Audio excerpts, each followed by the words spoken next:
ان الحمد للہ نحمده ونستعینه ونستغفره ونعوذ باللہ من شرور انفسنا ومن سیئات اعمالنا من يهده اللہ فلا مضل له ومن يضلل فلا هادی له واشهد ان لا الہ الا اللہ وحدہ لا شریک له واشهد ان محمدا عبده ورسوله اما بعد فان خير الحديث كتاب الله وخير الهدي هدي محمد صلى الله عليه واله وسلم وشر الامور محدثاتها وكل محدثة بدعة وكل بدعة ضلالة وكل ضلالة في النار.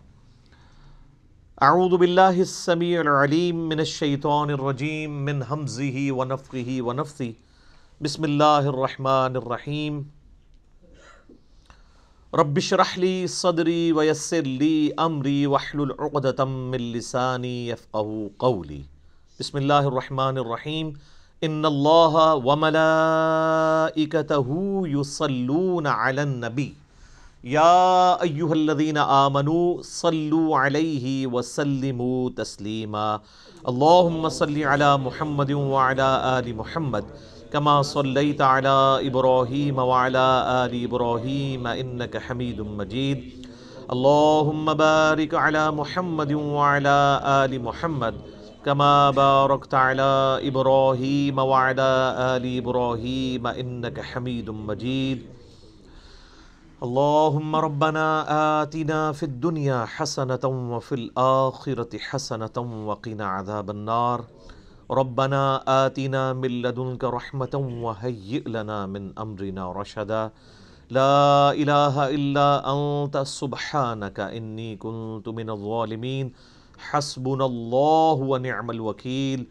یا حی یا قیوم برحمتک استغیث ولا حول ولا قوة الا باللہ العلی العظیم.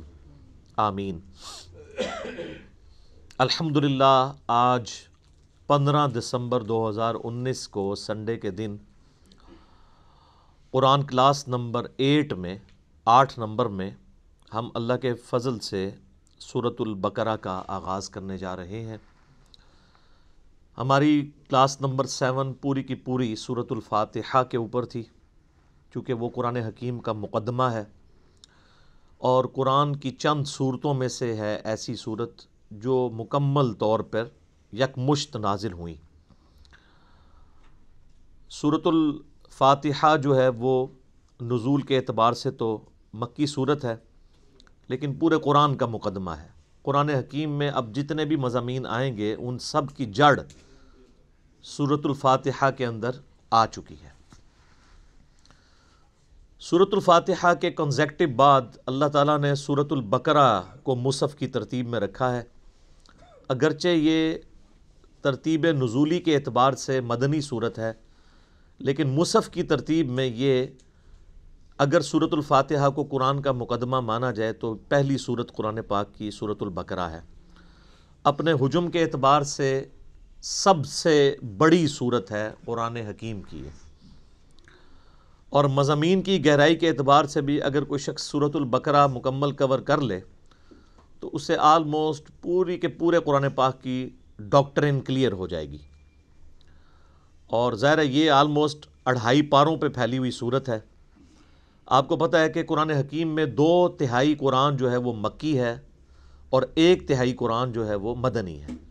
اس 1/3 قرآن میں سے بھی 2/3 حصہ وہ پہلے آلموسٹ 6.5 پارے ہیں جو 4 صورتیں ہیں مدنی.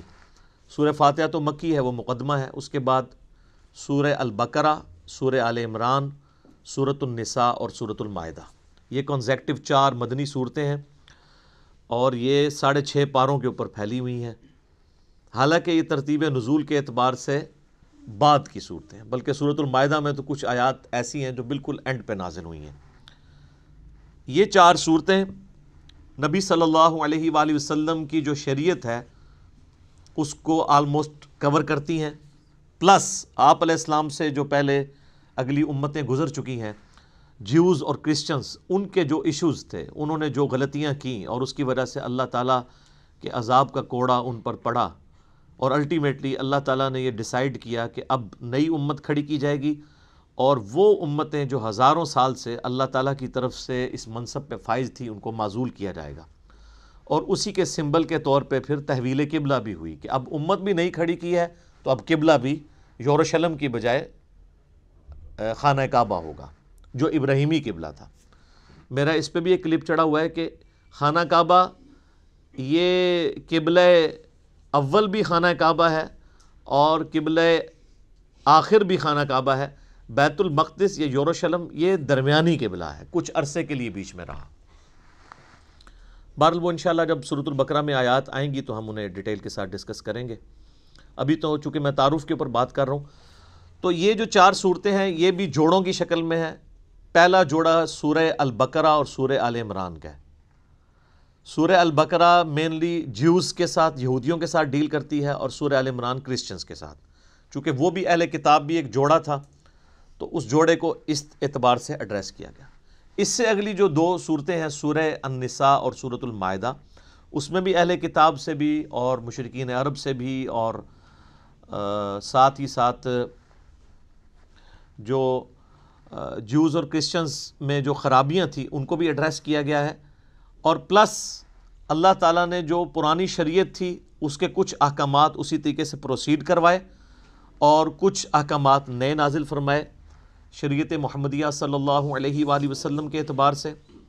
لہٰذا ہم یہ کہہ سکتے ہیں کہ یہ جو 4 صورتیں ہیں یہ شریعت محمدیہ صلی اللہ علیہ وآلہ وسلم کو کور کرتی ہیں، پلس جو سابقہ امتیں ہیں جیوز اور کرسچنز ان کے ساتھ ڈیل کرتی ہیں، ان کے ایک جرائم کی لسٹ ہے۔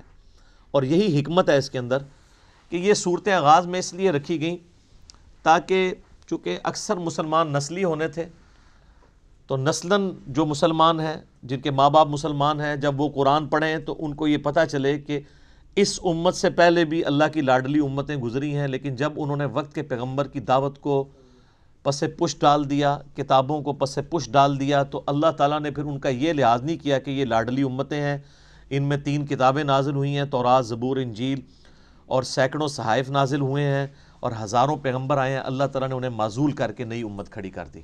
تو اگر تم بھی ویسا ہی کرو گے تو تمہارے ساتھ بھی ویسا ہی ہوگا۔ اور اس پہ جو سورۃ البقرہ کے پہلے 4 رکوع تو چونکہ قرآن حکیم کی پوری دعوت کا خلاصہ ہے، اور اس کے بعد جو اگلے 9 رکوع ہیں وہ بنی اسرائیل کے اوپر اللہ تعالیٰ نے فرد جرم عائد کی ہے، ان کی یعنی جو جرائم ہیں ان کو بیان کیا ہے۔ پھر اس کے بعد 7 یونیورسل ٹروتھ، ہر جرم کے بعد ایک آفاقی حقیقت اللہ نے بیان کی ہے کہ یہ میرا رول ہے، جب کوئی یوں کرے گا میں اس کے ساتھ ایسا ہی کروں گا۔ وہ 7 یونیورسل ٹروتھ بھی انشاءاللہ سورۃ البقرہ کے اندر آئیں گے، لیکن یہ جو پہلے 4 رکوع ہیں یہ پورے قرآن کی دعوت کا خلاصہ ہے۔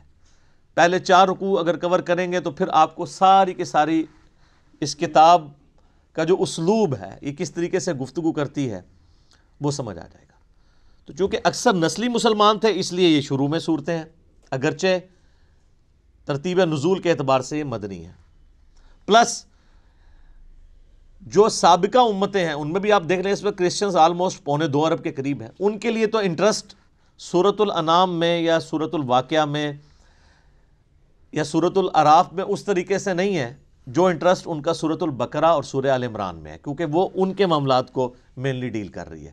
تو اس لیے یہ صورتیں اللہ تعالیٰ نے بڑی حکمت کے ساتھ شروع میں رکھی ہیں، اور یہ یاد رکھیے گا یہ اس وقت جو ہمارے پاس مصحف موجود ہے اپنے نزول کی ترتیب کے اعتبار سے تو ایسا نہیں ہے، لیکن اللہ کے پاس لوح محفوظ میں اسی ترتیب سے ہے، اور اسی ترتیب سے نبی علیہ السلام نے جو دورہ کیا قرآن کا حضرت جبرائیل کے ساتھ، جو میں نے تعارف قرآن میں 6 لیکچر دے دیے ہیں وہ آپ سن سکتے ہیں، تو یہ نبی علیہ السلام نے مصحف خود لکھوایا اسی ترتیب کے ساتھ۔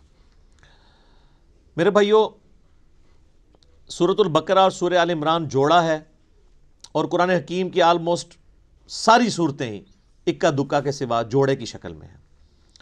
یہ ٹروتھ جو ہے سب سے پہلے ریویل کیا ہے حمید الدین فراہی رحمہ اللہ تعالیٰ نے، جن کو فوت ہوئے آلموسٹ 100 سال گزرے ہوں گے۔ ڈاکٹر اسرار صاحب کے بھی آپ سمجھ لیں دادا استاد، غامدی صاحب کے بھی دادا استاد، جو امین احسن اصلاحی صاحب تھے جو غامدی صاحب اور ڈاکٹر سراج صاحب کے مشترکہ استاد ہیں، ان کے وہ استاد تھے. انہوں نے یہ ٹروتھ ریویل کیا اور یہ حقیقت ان پہ اللہ تعالیٰ نے کھولی. ظاہر ہے قرآن کبھی بھی پرانا نہیں ہوگا کہ قرآن حکیم کی صورتیں جوڑوں کی شکل میں ہیں، اور انہوں نے کوئی اس کو انوینٹ نہیں کیا، بلکہ انہوں نے احادیث پہ جب تفکر کیا، پھر قرآن پاک کی آیات دیکھی تو ان کو آئیڈیا ہوا کہ واقعی تو جوڑوں کی شکل میں ہے. صورتوں کو اگر آپ کریٹیکلی واچ کریں، سورۃ الفلق اور سورۃ الناس یہ ایک جوڑا ہے. حدیث میں بھی المعوذتین، دو پناہ دینے والی صورتیں ان کو کہا گیا ہے.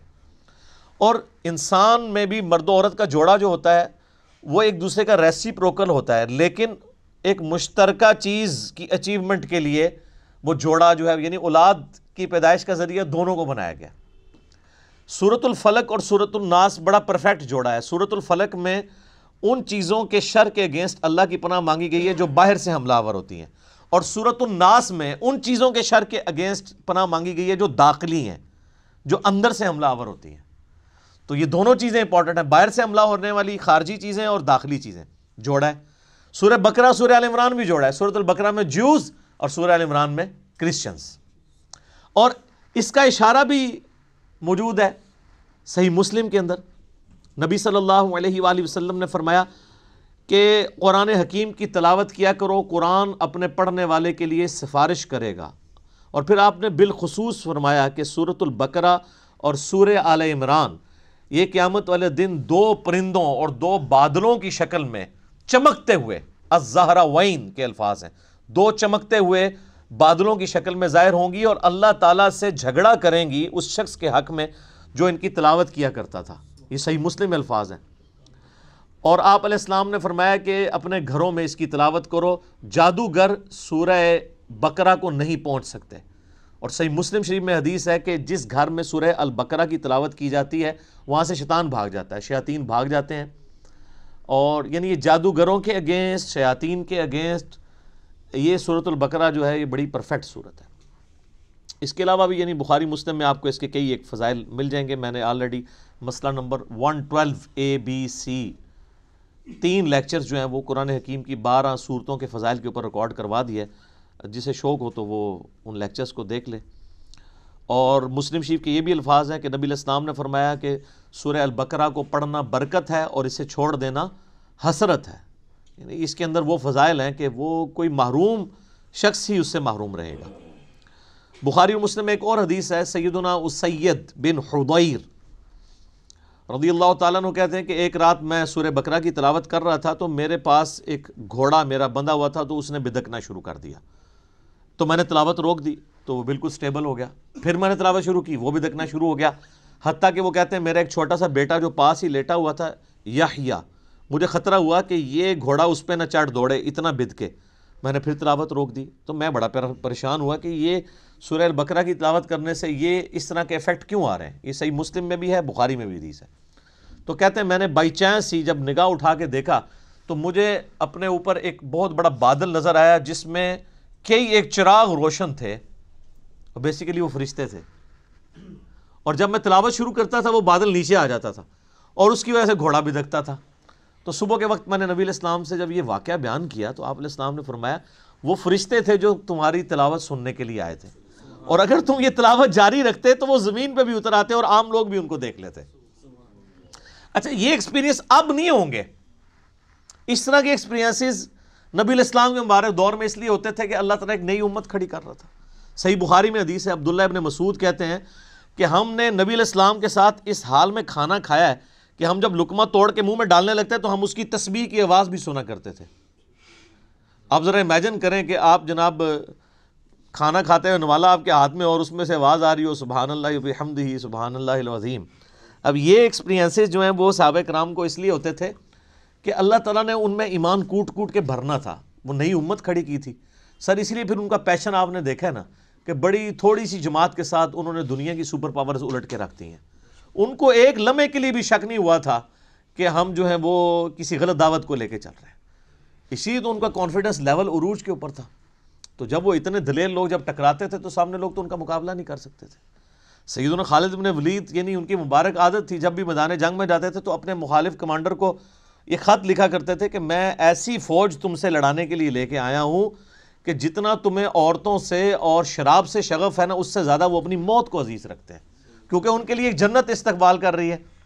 قرآن میں جب آیا کہ بڑھو اس جنت کی طرف جس کی چوڑائی زمین و آسمان کے فاصلے کے برابر ہے، سورۃ الحدید میں، تو سر پھر یہی کچھ ہی ہوگا۔ تو ایسی قوم کا مقابلہ کون کر سکتا تھا؟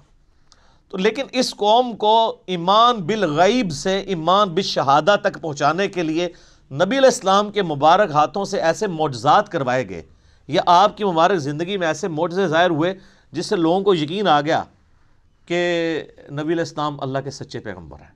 بخاری مسلم میں کتنی حدیثیں ہیں آپ کی مبارک انگلیوں سے پانی کے چشمے جاری ہوتے ہوئے صحابہ کرام نے دیکھے۔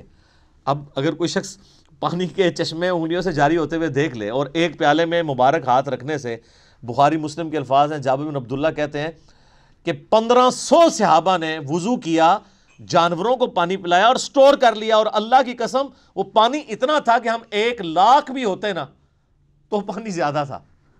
اس وقت بہرحال ہم 1500 تھے۔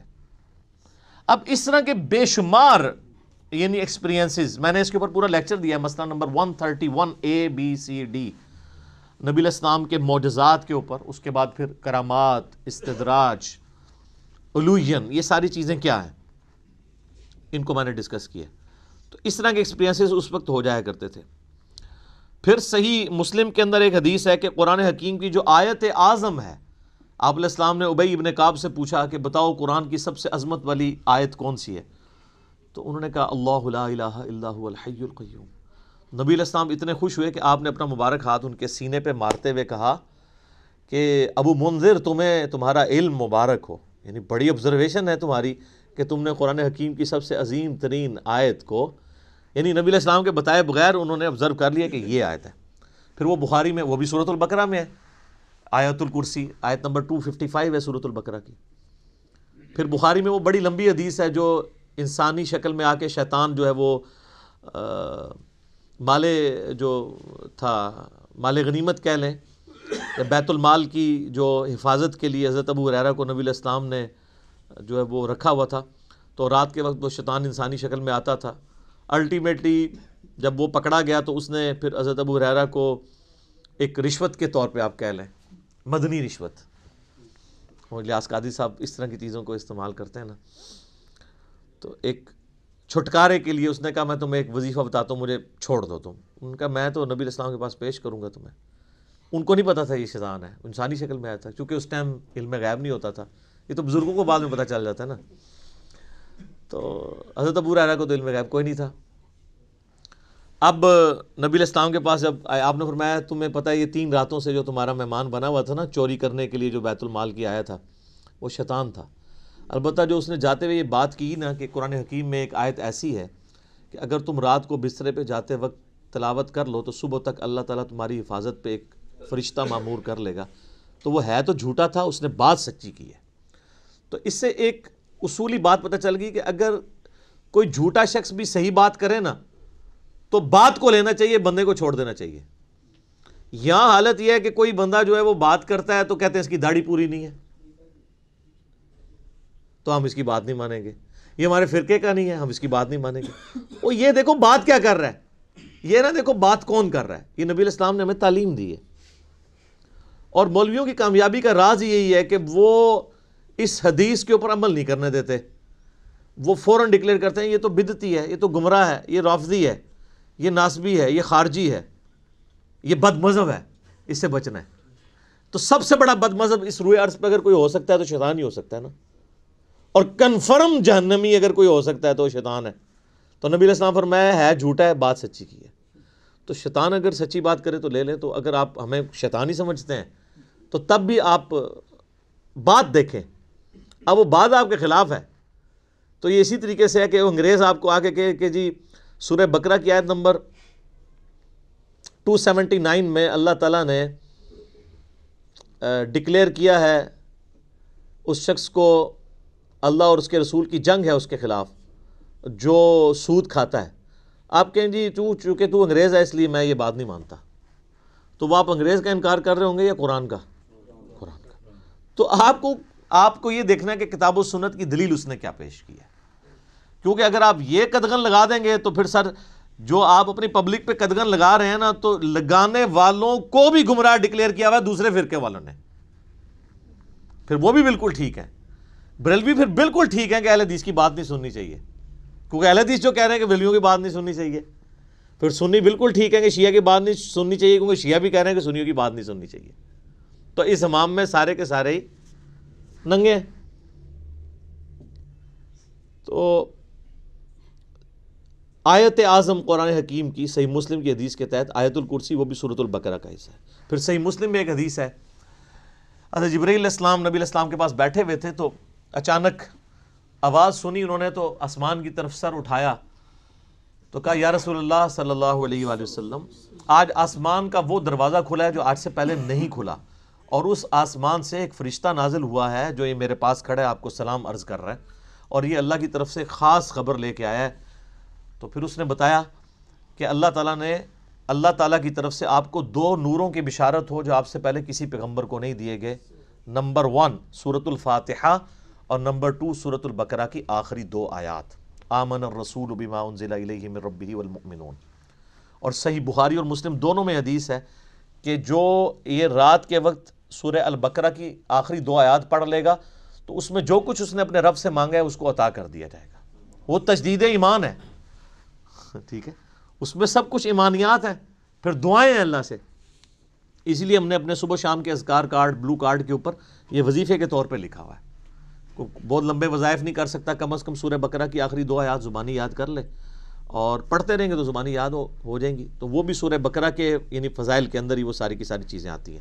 باقی اس پہ بولا جائے تو یہ وقت یعنی کافی زیادہ درکار ہے، بنیادی گفتگو کرنا اس لیے ضروری ہوتی ہے، بعض کے لیے انٹرسٹ کا باعث ہوتا ہے، جس طرح بعض لوگوں کے لیے یہ بڑا انٹرسٹ ہوتا ہے کہ یہ سورت مکی ہے یا مدنی ہے، تو یہ بھی کوئی پیٹ نہیں ہے۔ کئی صورتیں ہیں جن میں اختلاف ہے مکی اور مدنی ہونے پہ، کئی پہ ڈیفینیٹلی ہے، جس طرح کہ اب یہ سورہ بقرہ یہ ڈیفینیٹلی مدنی صورت ہے، پھر اس میں ایسی آیات بھی آئیں گی جو مدینہ شریف سے تعلق رکھنے والے واقعات ہیں۔ ٹھیک ہے، سورت کے اسلوب کو سمجھنے کے لیے اگر کوئی انٹرسٹ کے طور پہ چاہتا ہے، بہرحال اس سے کوئی فرق نہیں پڑتا وہ مکی ہے مدنی ہے، اصل چیز ہے قرآن کا کانٹیکسٹ قرآن کے اندر کلیئر ہے۔ تو آپ یہ دیکھیں، اب اپنے اپنے مصحف کھول لیں آپ، سورۃ البقرہ جو ہے مدنی صورت ہے اور اس میں 286 آیات ہیں۔ اعوذ باللہ من الشیطان الرجیم، بسم اللہ الرحمن الرحیم، الف لام میم، اس کو ایسے ہی پڑھنا ہوتا ہے، الف لام میم نہیں ہے، یہ وہ اردو میں ہے، عربی میں ایسے ہی پڑھنا ہوگا، 3 سے 5 الف تک کھینچنا ہوگا، لام کو بھی اور میم کو بھی، اور لام اور میم چونکہ اس کا جنکشن ہے تو میم کے اوپر تشدید بھی ہے، غنہ بھی ہو رہا ہوگا اس اعتبار سے کہ میم کی آواز۔ تو یہ حروف مقطعات ہیں، اس کے اوپر بڑے لوگوں نے طب آزمائی کی ہے، بڑی کوششیں کی ہیں، سنیوں میں بھی شیعہ کے اندر بھی۔ ہمارے قریبی دوست ہیں، شیعہ عالم دین ہیں، ثاقب اکبر صاحب، جو ملی یکجہتی کونسل کے سیکٹری بھی ہیں، انہوں نے ایک پوری کتاب لکھی ہے حروف مقطعات کے اوپر۔ انہوں نے سارے اقوال جو اہل سنت کے ہاں بھی تھے، اہل تشیع کے ہاں بھی تھے، ان سب کے سب اقوال کو جمع کیا ہے۔ الٹیمیٹلی رزلٹ یہ ہے کہ یہ اللہ اور اس کے نبی علیہ السلام کے درمیان جو ہے کوڈ ورڈز ہیں، اور کچھ الفاظ کو تو ہم قرآن حکیم کی روح سے ان کا مطلب بھی جان سکتے ہیں، اور عربی میں اس وقت عربی لنگوسٹک کے اندر مستعمل تھا اس طرح کے کوڈ ورڈز یوز کرنا، تو اس لیے کبھی بھی مشرکین عرب نے اس کے اوپر اعتراض نہیں کیا کہ یہ اس کا مطلب بتایا جائے ہمیں، کیونکہ ان کے بھی کوڈ ورڈز چلتے تھے، کچھ کا بتا بھی دیا گیا، جس طرح کہ جو سورہ نون ہے، سورۃ القلم بھی جسے کہتے ہیں، پارہ نمبر 29 میں، تو اس میں صاحب الحوت کا ذکر آیا، یعنی مچھلی والے، کون؟ سیدنا یونس علیہ السلام۔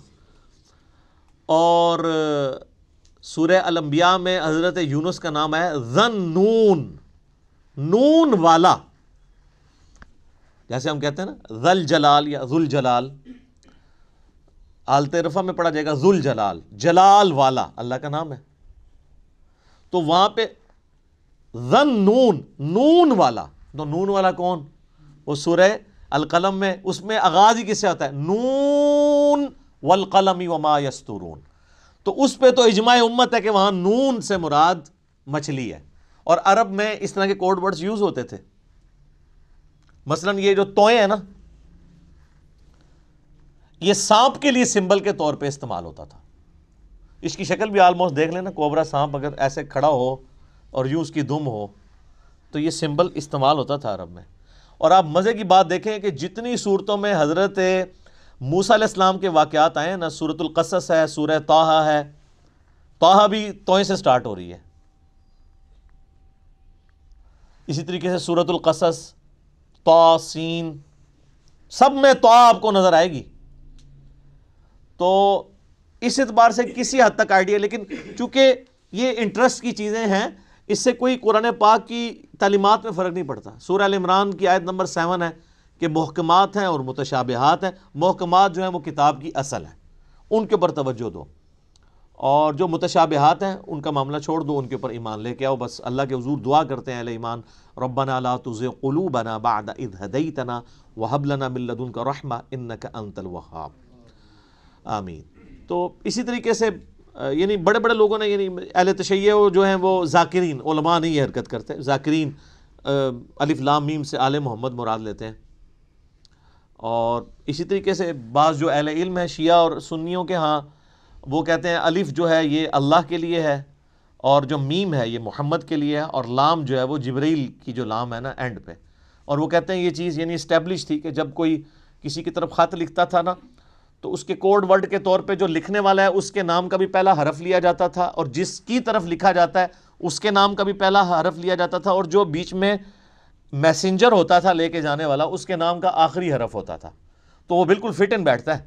اللہ کا پہلا حرف الف، اور محمد کا پہلا حرف میم صلی اللہ علیہ وآلہ وسلم، اور جبرائیل کا آخری حرف لام. تو یہ بڑے لوگوں نے اس کے اوپر کام کیا ہے. ایون امام ابن تیمیہ نے بھی اس کے اوپر کافی تباہ آزمائی کی ہے، بڑے لوگوں نے کیا ہے. تو اتنی گفتگو کافی ہے میرا خیال ہے. اصل تو میسج کو سمجھنے کی ضرورت ہے. ذالک الکتاب لا ریب فیہ، یہ وہ کتاب ہے جس میں شک کی کوئی جگہ نہیں ہے. دیکھیں کتنے جاہ و جلال کے ساتھ کتاب اوپن ہو رہی ہے. کانفیڈنس لیول آپ کتاب کا دیکھیں. کتاب سٹارٹ ہو رہی ہے کہ بھئی یہ کتاب جو آپ پڑھنے جا رہے ہو کوئی شک نہیں. کوئی شک کیوں نہیں؟ اس کی وجہ یہ کہ اس کتاب کے اندر جو کانفیڈنس اور جو سچائیاں بیان ہوئی ہیں نا، وہ اپنا آپ منوا لیتی ہیں. اور اس میں یہ بھی امپلائڈ تھا کہ جو سابقہ امتیں ہیں نا، جیوز اور کرسچنز، ان کو اس میں کوئی شک نہیں ہے. جس طرح کہ سورہ الانعام میں آتا ہے کہ نبی علیہ السلام کو ایسے پہچانتے ہیں جس طرح اپنے بیٹوں کو. اور سورۃ الاعراف میں آتا ہے کہ یہ اس نبی کو، نبی امی کو اپنے اندر پا رہے ہیں جس کی صفات وہ تورات اور انجیل کے اندر پڑھتے تھے. یعنی یہ کتاب کوئی شک نہیں ہے کہ یہ وہی کتاب ہے. مراد یہ کہ یہ وہی کتاب ہے جس کی پروفیسیز تورات اور انجیل کے اندر موجود تھی. کوئی شک نہیں ہے. ان معنوں میں بھی بے شک یہ وہی کتاب ہے جس کا تمہیں انتظار تھا، اور ان معنوں میں بھی کہ یہ اللہ کی طرف سے نازل ہوئی ہے، اس میں کوئی کنٹراڈکشن نہیں ہے، یہ اللہ کی کتاب ہے. دونوں اعتبار سے یہ شک سے پاک ہے. جو سورہ النساء کی آیت نمبر 82 میں بھی آگے چل کے آئے گا کہ اگر قرآن کسی اور کی طرف سے آتا اللہ کے سوا تو تم اس میں بڑا اختلاف کثیر پاتے. یعنی اس کی آیات آپس میں ٹکرا رہی ہوتی، ایک مضمون کچھ اور کہہ رہا ہوتا، دوسرا اس کے بالکل اپوزٹ. تو اتنی موٹی کتاب بغیر ٹکراؤ کے یہ اللہ کا کلام ہے. اور پھر اس کا جو کانفیڈنس لیول ہے نا، یہ کئی لوگوں کو بڑا اپیل کرتا ہے.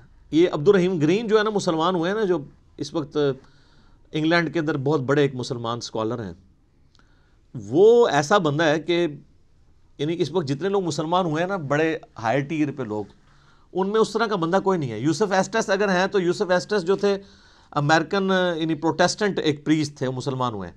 لیکن یہ جو عبد الرحیم گرین ہے نا، اس نے دنیا کے سارے مذاہب پریکٹیکلی پھرے ہیں. یہ 4 سال تک بدھسٹ بھی رہے ہیں، کرسچن بھی رہے ہیں، سارے مذاہب پھر کے اینڈ پہ یہ اسلام کی طرف آئے ہیں.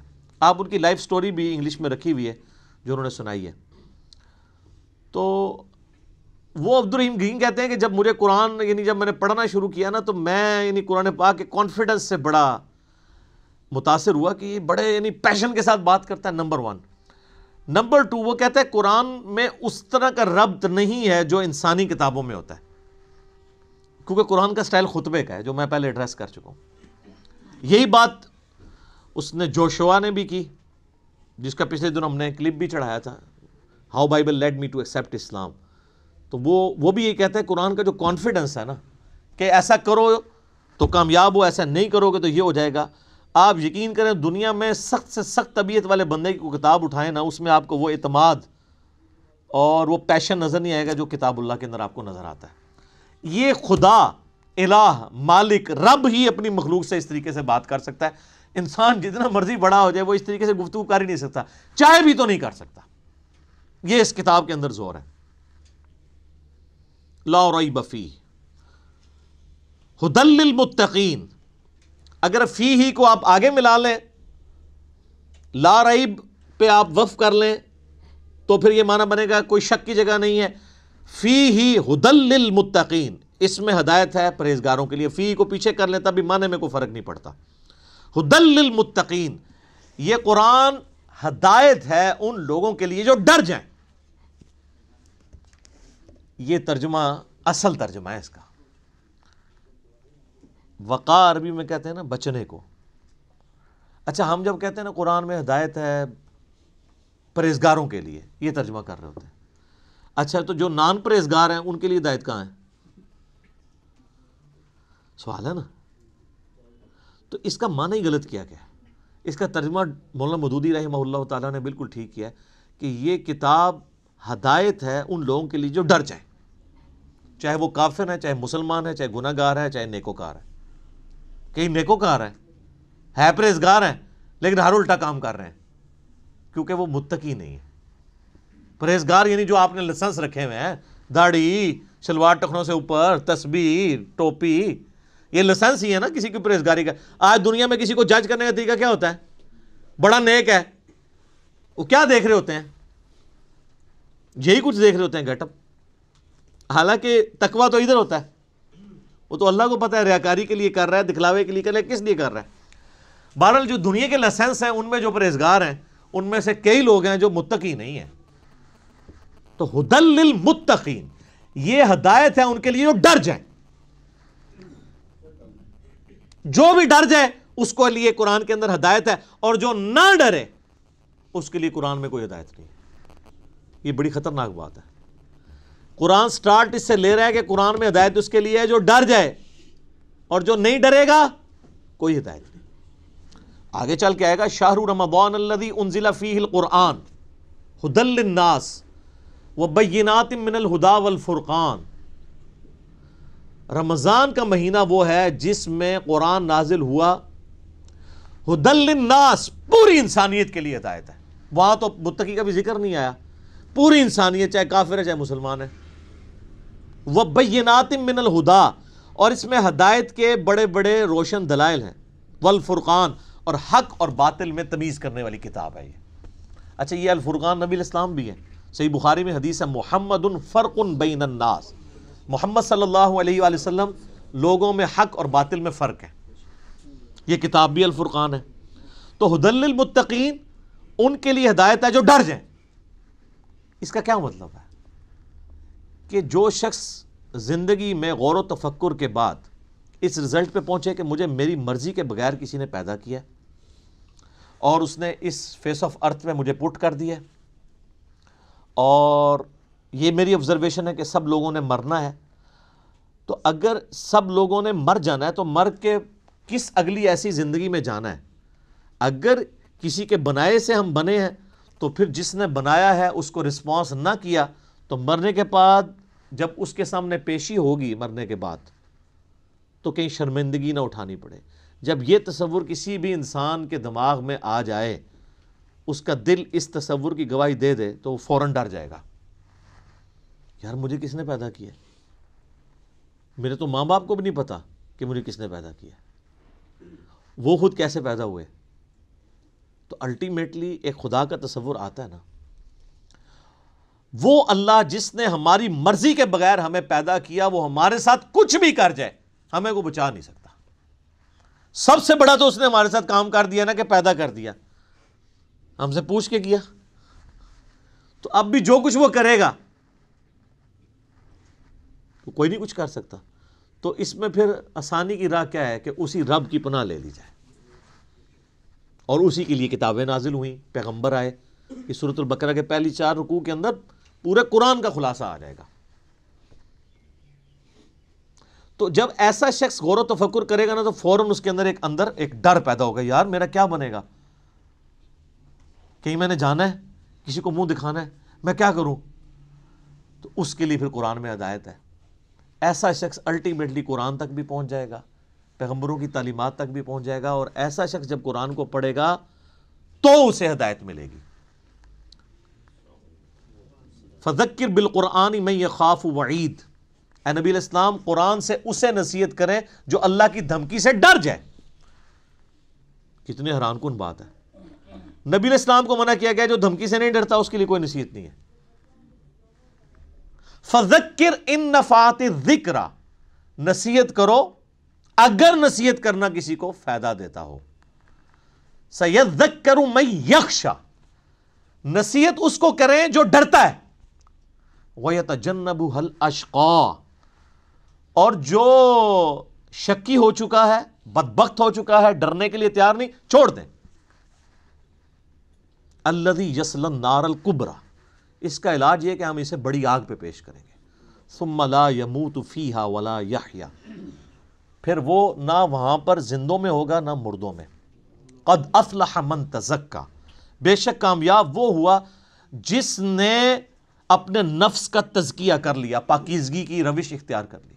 وَذَكَرَ اسْمَ رَبِّهِ فَصَلَّى، اور اپنے رب کا نام لے کر نماز قائم کی، نماز پڑھی. آپ دیکھیں کہ سورہ الاعلیٰ، اس کو آپ پورے کے پورا یعنی ایک جو اللہ کی دعوت ہے اس کو کور کرتی ہے. بل تؤثرون الحیات الدنیا، لیکن تمہارا اصل مرض یہ ہے کہ تم دنیا کی زندگی کو ترجیح دیتے ہو. والآخرۃ خیر لک من الاولی، والآخرۃ خیر وابقی، جبکہ آخرت جو ہے وہ بہتر بھی ہے اور باقی بھی رہنے والی ہے. ان ھذا لفی الصحف الاولی، یہی ایک یونیورسل ٹروتھ اور کانٹے کی اصل بات تھی جو قرآن سے پہلے صحیفوں میں بھی نازل ہوئی تھی. صحف ابراہیم و موسیٰ، چاہے وہ ابراہیم کے صحائف ہوں چاہے موسیٰ علیہ السلام کے صحائف، ایک ہی کانٹے کی بات تھی. کیا؟ بل تؤثرون الحیات الدنیا والآخرۃ خیر وابقی. اب یہ بھی سر پھر ہم صحیح کہتے ہیں نا کہ کتابوں کا خدا اور ہے اور بابوں کا خدا اور. یہ کتابیں ڈسکس ہو رہی ہیں. اللہ اکبر. الذین یؤمنون بالغیب، وہ ڈر جانے والے لوگ کون ہیں؟ ان کی نشانی آئی ہے کہ وہ غیب پر ایمان رکھتے ہیں. غیب کہتے ہیں ان سین چیز کو. جو غیب پر ایمان نہیں رکھتا اس کے لیے قرآن میں کوئی ہدایت نہیں ہے. اچھا غیب پہ سب نے ایمان رکھا ہوا ہے، لیکن جب ان سے پوچھیں گے تو پتا چلے گا واقعی رکھا ہوا ہے.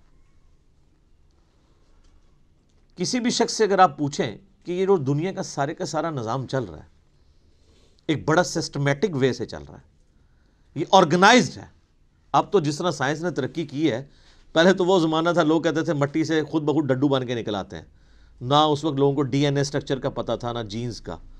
اب تو لوگ کہتے ہیں نا جی نہ جناب یہ تو پاسبل ہی نہیں ہے، زمین و آسمان کی ساری مخلوقات مل کے مٹی سے ڈڈو نہیں بنا سکتی، یہ بنانے سے بن رہا ہے، انڈے میں سے چوزا بنانے سے نکل رہا ہے. تو یہ اتنے آرگنائز چیز ہے. وہ کہتے ہیں نہیں جی کوئی ایک سپریم بینگ یا کوئی سپر نیچرل ایجنسی ہے جس نے ہر چیز کو ایک ٹریک کے اوپر چڑھایا ہوا ہے کہ ایک بیج بوتے ہیں 6 ارب گنا بڑا درخت بن جاتا ہے. اس بیج کے اندر جو زندگی ہے پھر اس کے اندر کس طریقے سے وہ پرفارم کرتا ہے، پتے پھر پھول نکلتے ہیں پھر پھل بنتا ہے، پانی کے ذریعے کیا کچھ ہو رہا ہے. یعنی ایک تو ایک ٹاپک ہے، اس پہ گھنٹوں بولا جا سکتا ہے. یہ ساری جو فزیکل فنامنا آف نیچر ہے، قانون قدرت ہے، جب ان کو آبزرو کرتا ہے نا تو غیب پہ سارے ایمان رکھے ہیں کہ نہیں یار کوئی چلا رہا ہے. پوچھیں کدھر ہے؟ وہ کہتے ہیں ہمیں نظر نہیں آ رہا، لیکن وہ ایسا باطن ہے کہ اس سے زیادہ ظاہر کوئی نہیں ہے، اور ایسا ظاہر ہے کہ اس سے زیادہ باطن کوئی نہیں ہے. اللہ اپنی قدرتوں سے کتنا ظاہر ہے لیکن سب سے پوشیدہ ہے. تو یہ سب کچھ غیب کی طرف انسان کو لے جاتا ہے. تو وہ یقین کیے ہوئے ہیں ڈر جانے والے لوگ کہ یار کسی کے کرنے سے ہو رہا ہے. یہ جو ہارمنی ہے یونیورس کے اندر، سر اب جو کچھ ہمیں پتہ چل رہا ہے سائنس کی برکت سے، تو انسان پریشان ہو جاتا ہے کہ یہ نظام چل رہا کیسے ہے۔ میں آپ کو صرف یہ بتاتا ہوں کہ سائنٹسٹ کہتے ہیں کہ اس کائنات میں اتنا بیلنس ہے کہ اگر ایک بال پوائنٹ کو اس کی نوک پہ کھڑا کر دیا جائے، یہ پاسبل ہے کہ نوک پہ کھڑا ہو جائے؟ بہت ہی زیادہ کوئی سوفسٹیکیٹڈ بیلنس ہو تو یہ پاسبل ہے، اور یہ 1 ارب سال یوں کھڑی رہے، گرے نہ۔ اس سے زیادہ بیلنس جو ہے نا وہ اس کائنات میں، اور یہ balance millions of fine tunings کے ساتھ چل رہا ہے۔ ایک ایک فائن ٹیون اگر خراب ہو جائے نظام نہیں چل سکتا۔ یعنی پانی کو اگر آپ دیکھیں تو پانی کی جتنی پراپرٹیز ہیں، کیمیکل پراپرٹیز، فزیکل پراپرٹیز، ہر ایک فائن ٹیون ہے۔ اس کی گریوٹی ڈسٹرب ہو جائے ختم۔ یہ فضا کے اندر جو آکسیجن اور نائٹروجن کی مقدار ہے، نائٹروجن زیادہ ہو جائے یا آکسیجن کم ہو جائے، کوئی زندہ رہ سکتا ہے؟ یہ بھی ایک فائن ٹیوننگ ہے۔ سورج کا زمین سے فاصلہ، یہ بھی فائن ٹیوننگ ہے۔ پھر سورج اور زمین کے درمیان جو اللہ تعالیٰ نے لیئرز رکھی ہیں، 99.99% ہارمفل ریز ہیں سورج کی، وہ نیچے آتی نہیں ہیں، راستے میں ریپیل ہو جاتی ہیں۔ کچھ اگر کراس بھی کرتی ہیں ارتھ میگنیٹک فیلڈ کی وجہ سے ریپیل ہو جاتی ہیں، اور صرف وہی آتی ہیں۔ سر سائنٹسٹ کہتے ہیں کہ یہ میریکل پلانٹ بنایا گیا ہے اس لیے کہ یہاں پہ زمین پہ انسانیت کو آباد کیا جائے۔ وہ کہتے ہیں یہ پلان کے بغیر ہو ہی نہیں سکتا، اس کو لائف کے لیے، لائف ایگزسٹ کرنے کے لیے فیزیبل بنایا گیا ہے۔ وہ کہتے ہیں سپریم بی یا مدر نیچر، کوئی بھی نام دے دیں، الٹیمیٹلی غیب پہ سب کے سب لوگ ایمان رکھتے ہیں۔ تو سر جب وہ اس طرح کے غیب پر ایمان رکھنے والے لوگ ہوں گے تو پھر الٹیمیٹلی ان کے اندر ایک کوالٹی پیدا ہو جائے گی کہ وہ اس گاڈ کو رسپانس کریں گے۔ وہ کہیں گے بس سب کچھ پھر تو ہی تو ہے، تیرے لیے سب کچھ ہونا چاہیے۔ تو وہ اگلی بات ہے، وَيُقِيمُونَ الصَّلَاةَ، نماز قائم رکھتے ہیں۔ پھر وہ نماز پڑھتے نہیں ہیں، نماز پڑھنے والے بہت ہیں، قائم رکھنے والے بہت تھوڑے ہیں۔ یعنی نماز کا پھر حق ادا کرتے ہیں۔ ایک تو اس میں ظاہر ہے سب سے بہتر چیز وہی ہے، یعنی پاکیزگی کا اعتبار سے اور پھر پروٹوکول سے نماز پڑھنا۔ پھر اس کے بعد نماز پڑھنے کے بعد جب آپ حقوق العباد کے معاملات میں آئیں گے تو آپ واقعی جس خدا کو آپ نماز کے اندر مانے ہوئے تھے، نماز کے باہر بھی اسی خدا سے ڈرتے ہوئے آپ ہیرا پھیری نہیں کریں گے، ڈنڈی نہیں ماریں گے، رشتہ داروں کے حقوق نہیں دبائیں گے، ماں باپ کے ساتھ بد اخلاقی نہیں کریں گے، بیوی بچوں کے حقوق نہیں سلب کریں گے، کسی کی جائیداد نہیں ہتھیائیں گے، کسی کو دھوکہ نہیں دیں گے، دودھ میں پانی نہیں ملائیں گے، حرام خوری نہیں کریں گے۔ یہ سب کی سب چیزیں نماز قائم کروا رہی ہوں گی آپ سے۔ تو نماز قائم کرتے ہیں۔ اور یہ جو الصلاۃ ہے نا جی، اس کا ترجمہ ویسے انگلش میں لوگ پریئر کر دیتے ہیں، پریئر اپروپریٹ ٹرانسلیشن بن ہی نہیں سکتی الصلاۃ کی۔ اردو میں ہم یا فارسی میں نماز کہتے ہیں۔ الصلاۃ بیسیکلی ورشپ ہے۔ ہم اللہ کی پریئر نہیں کرتے ہیں، ورشپ بھی کرتے ہیں پلس پریئر۔ نماز پریئر تو ہوتی ہے دعائیں، جس طرح کرسچنز آپ دیکھیں اپنے گرجوں میں جا کے میوزک کے ساتھ بھی دعائیں کر رہے ہوتے ہیں، وہ صرف پریئر ہے، وہ نماز نہیں پڑھ رہے ہوتے۔ ہم نماز پڑھتے ہیں صلاح، جس میں پریئر بھی ہوتی ہے اور ورشپ۔ ورشپ ہوتی ہے کہ آپ جس کو اپنا الہ مانے ہوئے اس کے سامنے پوسچرز بناتے ہیں۔ تو ہم اپنے خدا کے سامنے پوسچرز بناتے ہیں نا، قیام کی حالت میں کھڑے ہوتے ہیں، اس طرح بھی پوسچر بناتے ہیں، ایسے بھی پوسچر بناتے ہیں، چاہے وہ ربنا لک الحمد کے بعد بنا لیں یا قیام میں بنا لیں، پوسچر یہ بھی ایک بناتے ہیں، ارسال الیدین والا۔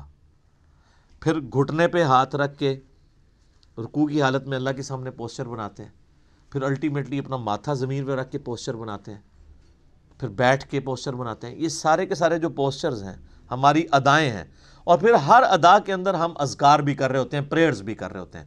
تو پریئر پلس پوسچرز یہ مل کے ورشپ اور عبادت اور صلاح بنتی ہے۔ وَمِمَّا رَزَقْنَاهُمْ يُنْفِقُونَ، اور وہ خرچ کرتے ہیں اس رزق میں سے جو ہم نے ہی ان کو دیا تھا۔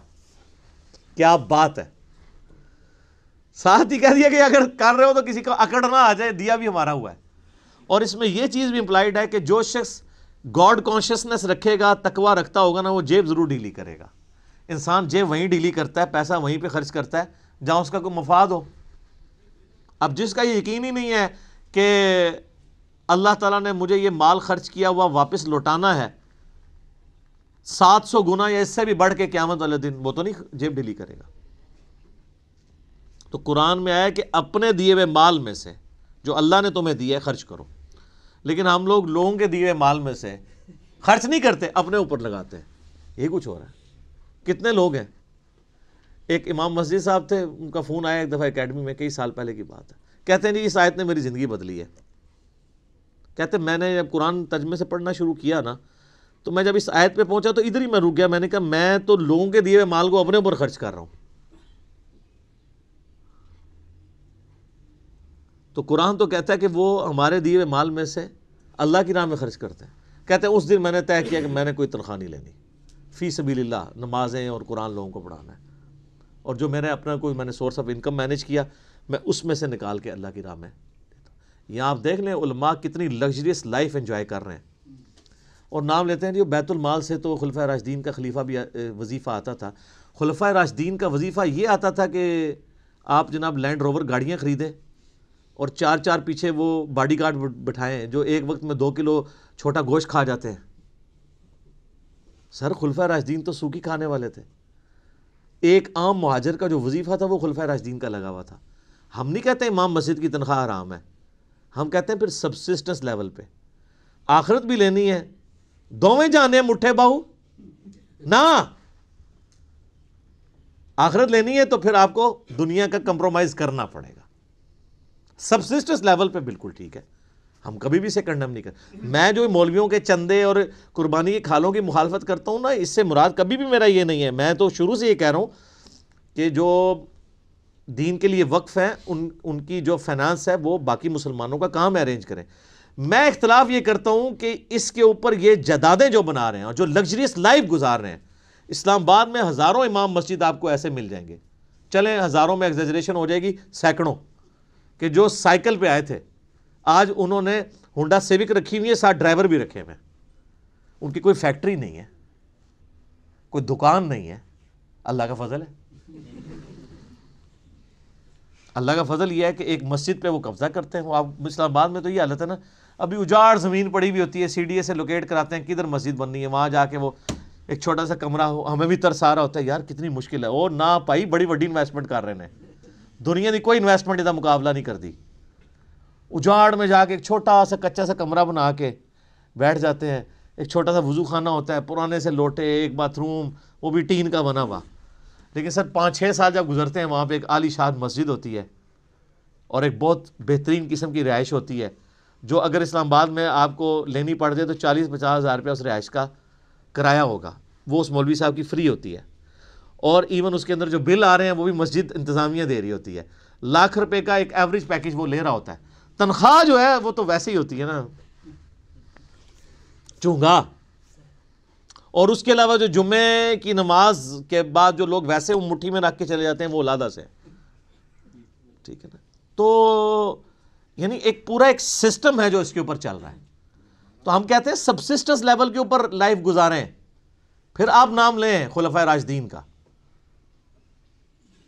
لیکن اچھا آپ کو واقعات تو سنائیں گے کہ حضرت عمر سے پوچھ لیا جی وہ کرتا کیسے سلوایا آپ نے، تو یہ جو واقعہ سنا رہے ہیں اسی سے وہاں کھڑے ہو کے نا سر آپ نے یہ گاڑی کہاں سے لی ہے، تو اس کے وہ دہشت گرد قسم کے مریدین آپ کو پکڑ لیں گے کہ آپ کو تمیز نہیں بات کرنے کی۔ یعنی اس کا مطلب ہے یہ سیدنا عمر سے بھی بڑا اپنے آپ کو سمجھتے ہیں۔ دیکھیں نا، تو پھر ہمیں واقعات کیوں سناتے ہیں آپ اگر خود آپ عمل نہیں کرتے؟ تو اللہ کے دیے ہوئے مال میں سے اس کی راہ میں خرچ کرتے ہیں۔ بخاری مسلم میں حدیث ہے، انسان کہتا ہے میرا مال میرا مال میرا مال، اور تیرا مال تو نبی علیہ السلام فرمایا وہ ہے جو تو نے کھا لیا یا پہن کے بوسیدہ کر لیا یا اللہ کی راہ میں خرچ کر کے قیامت والے دن کے لیے سٹور کر لیا اللہ کے ڈیوائن بینک میں، باقی تو تیرے ورثہ کا مال ہے۔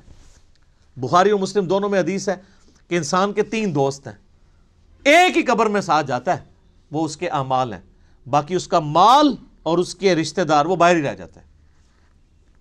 تو جس نے ساتھ جانا ہے اس کے ساتھ پھر پکی یاری لگانی چاہیے نا۔ اللہ اکبر۔ نبی علیہ السلام کی حدیث ہے بخاری اور مسلم میں، نبی علیہ السلام نے فرمایا اے اللہ محمد اور آل محمد کو بس اتنا ہی رزق دینا کہ ان کی روح اور جسم کا رشتہ برقرار رہے۔ کیوں؟ آپ علیہ السلام زیادہ مال کو اوائڈ کرتے تھے، آپ کی فقر کی زندگی تھی، اور یہ فقر اڈاپٹڈ تھا۔ اما عائشہ کہتی ہیں خیبر کے بعد تو وسعت ہو گئی تھی، لیکن حضور کی وفات تک ہماری حالت ہے، بخاری مسلم دونوں میں حدیث ہے، بعض اوقات 1 مہینہ، بعض اوقات 2، بعض اوقات 3 مہینے بھی ہمارے گھر میں چولہا نہیں جلتا تھا، 2 کالی چیزوں کھجور اور پانی پہ گزارا ہوتا تھا، اور کھجور بھی کوئی پیٹیاں یا ٹوکرے نہیں، 2 کھجوریں صبح اور 2 شام کو بس، اور 1 میٹھا پانی کا پیالہ صبح اور 1 شام کو، یہ ٹوٹل رزق تھا۔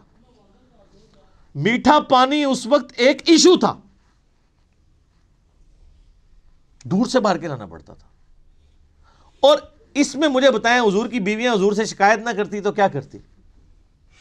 لیکن جب شکایت کی، سورۃ العذاب میں اللہ تعالیٰ نے ڈانٹ پلائی، ایسی ڈانٹ پلائی کہ یہاں تک کہا کہ اے نبی ان کو کہو کہ میں تمہیں مال دے کے چھوڑ دیتا ہوں۔ ہائے ہائے ہائے! اور حضور آئے ہیں، بخاری مسلم کے الفاظ ہیں، کہا عائشہ جاؤ اپنے باپ سے مشورہ کرنا ہے کر لو، اللہ نے تو مجھے کہہ دیا اگر تم اس طرح ہی فقر کی زندگی گزارنا چاہتی ہو میرے ساتھ رہو، تو ادروائز میں تمہیں چھوڑ دیتا ہوں مال دے کے۔ انہوں نے کہا میں اللہ، اس کا رسول اور آخرت کو چاہتی ہوں۔ وہ قرآن میں یہ آیا تھا اگر تم اللہ، اس کے رسول اور آخرت کو چاہتی ہو تو پھر اسی طریقے سے نبی کے ساتھ گزارا کرو۔ تو آپ کی بیویاں اگر آپ کے ساتھ غصہ کھائیں نا تو صبر کیا کریں۔ نبی کی بیویاں، نبی کی تربیت یافتہ بیویاں، ان کے ساتھ اگر یہ معاملہ ہو سکتا ہے تو ہماری بیویاں تو پھر ان سے بہت دور ہیں۔ تو یہ فقر کی زندگی نبی علیہ السلام کی اسی لیے اڈاپٹڈ تھی۔ والذین یؤمنون بما انزل الیک، اے نبی علیہ السلام وہ لوگ ہیں جو ایمان لاتے ہیں اس پر جو آپ کی طرف نازل ہوا، وما انزل من قبلک، اور اس پر بھی جو آپ سے پہلے نازل ہوا۔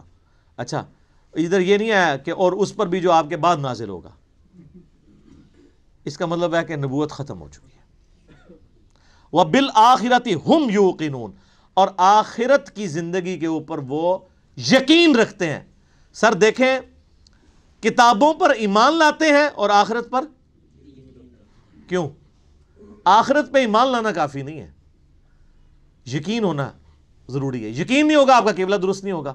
یقین کو آپ اسی طریقے سے سمجھ لیں کہ اگر آپ کو کہیں نا کہ یار استری، گرم استری کو اگر ہاتھ لگ جائے نا تو ہاتھ جل جاتا ہے، اور کسی کا جلا ہوا ہاتھ دکھا بھی دیا جائے تو صرف ایمان ہی ہوگا یہ آپ کا، کیونکہ آپ نے خود جلتے ہوئے نہیں دیکھا۔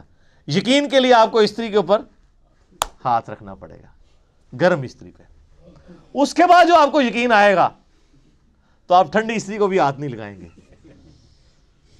چیک کریں گے نا۔ تو یہ ہے یقین، آخرت کا یقین انسان کا قبلہ درست کرتا ہے، ایمان والا معاملہ۔ اچھا قادیانی اس کے اندر بھی جو ہے وہ 2 نمبری کرتے ہیں۔ وہ بالآخرۃ ہم یوقنون میں وہ کہتے ہیں کہ یہ جو آخرہ اس سے مراد ہے جو اس کے بعد نازل ہوا، حالانکہ وہ قرآن کے اسلوب میں بیٹھتا ہی نہیں ہے۔ ویسے کوئی بےایمانی کرنا شروع کر دے علیحدہ بات ہے، وہ تو قرآن اپنے اسلوب میں بالکل کلیئر ہے۔ اب اس میں دیکھ لیں آپ، عقیدہ توحید بھی کلیئر ہے، عقیدہ رسالت بھی کلیئر ہے، کیونکہ آیا کہ ایمان لاتے ہیں جو تم پہ نازل ہوا، اور عقیدہ آخرت بھی۔ جو بنیادی اسلام کے 3 عقائد ہیں وہ سورہ بقرہ کے، میں نے کہا تھا پہلے 4 رکوع جو ہیں نا وہ قرآن کی دعوت کا خلاصہ ہیں، آلموسٹ 40 کے قریب آیات، لیکن پہلی 4 آیات کے اندر ہی کتنی مضامین کی گہرائی موجود ہے۔ تو آپ سے پہلے یعنی تورات اور انجیل اور باقی صاحب یعنی اولڈ ٹیسٹمنٹ، نیو ٹیسٹمنٹ، اس میں بھی ایمان لاتے ہیں، اور آپ پہ جو نازل ہوا۔ ظاہر ہے کہ جوز اور کرسچنز کو چونکہ یہ پتہ تھا کہ اللہ کی کتاب ہے، پروفیسیز موجود تھیں۔ ایون آج کی آپ انجیل مقدس اٹھائیں، جو انارکلی سوسائٹی، جو بائبل سوسائٹی جو ہے انارکلی لاہور، اس میں اولڈ ٹیسٹمنٹ، نیو ٹیسٹمنٹ اور صحائف جو ہیں وہ بنی اسرائیل کے پیغمبروں کے، انہوں نے انجیل مقدس کے نام سے آلموسٹ اتنی والیوم کی ہے، لیکن وہ باریک رائٹنگ ہے، قرآن سے 3 گنا بڑی وہ کتاب ہے۔ آپ اس میں ابھی بھی آپ اولڈ ٹیسٹمنٹ میں تورات کے اندر چلے جائیں، ڈیوٹرانومی چیپٹر نمبر 18 کی جو ہے وہ آیت نمبر 18 پڑھ کے دیکھ لیں۔